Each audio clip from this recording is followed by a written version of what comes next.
Wow, এবার সুরিন্দর ফিল্মসের নতুন সিনেমায় সুপারস্টার জিৎ। অনেকদিন থেকে সুপারস্টার জিৎ অন্য প্রোডাকশনের সঙ্গে কাজ করছেন না, নিজের প্রোডাকশন হাউস থেকে নতুন নতুন সিনেমা নির্মাণ করে যাচ্ছে। একটা কথা কিন্তু মানতেই হবে, জিৎ কিন্তু চেষ্টা করে যাচ্ছে। একটা সময় কিন্তু বাংলা ইন্ডাস্ট্রিতে কমার্শিয়াল অ্যাকশন মুভি প্রচুর চলেছিল, কিন্তু বাংলা ইন্ডাস্ট্রিতে এত বেশি রিমেক হয়েছে যে দর্শকরা এখন আর বাংলা সিনেমাকে বিশ্বাস করে না।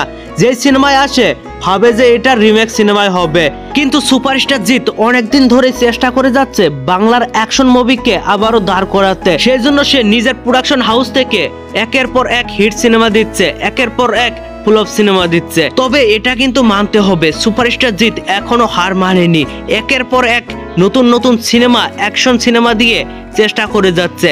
সফল না হলেও আরেকটি করে অ্যাকশন সিনেমার ঘোষণা দিয়ে যাচ্ছে সে। এবার সুপারস্টার জিতের পাশে দাঁড়িয়েছে সুরিন্দর ফিল্মস।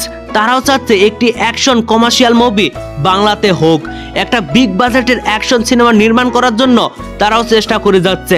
সেই জন্য তারা সুপারস্টার জিতকে পাশে নিয়েছে। সুরিন্দর ফিল্মস এবং সুপারস্টার জিতের মিটিং হয়েছে, তবে আনুষ্ঠানিকভাবে কখন জানা যাবে সেটা এখনো নিশ্চিত নয়।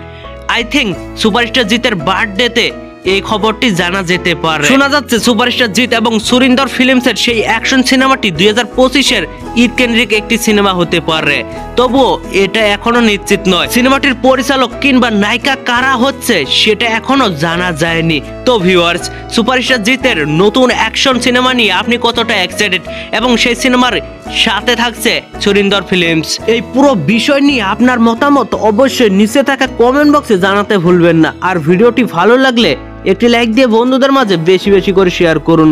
ধন্যবাদ পুরো ভিডিওটির সঙ্গে থাকার জন্য।